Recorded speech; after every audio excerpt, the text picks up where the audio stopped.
નમસ્કાર મિત્રો, તમે સાંભળ્યું હશે કે ચેરિટી બિગિન્સ એટ હોમ. પણ આજે એક નવી વાત સમજીએ કે સત્યયુગ બિગિન્સ વિથ યુ. સત્યયુગ કોઈ દેવના અવતારથી નથી શરૂ થતો, કોઈ યુદ્ધ પછી નથી આવતો. તે શરૂ થાય છે વ્યક્તિના પરિવર્તનથી. પહેલા માણસ બદલાય, પછી સમાજ બદલાય, પછી દેશ બદલાય અને અંતે દુનિયા બદલાય.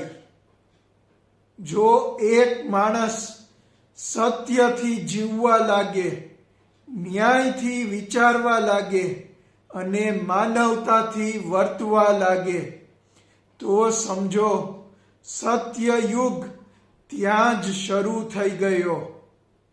યુગ બદલવા માટે ભીડની જરૂર નથી, એક જાગૃત વ્યક્તિ પૂરતી છે. રાહ ન જુઓ, તમે પોતે સત્યયુગ બનો. સત્યયુગ વિશે વધારે જાણવા માટે મારી ચેનલને સબસ્ક્રાઇબ કરો. ધન્યવાદ.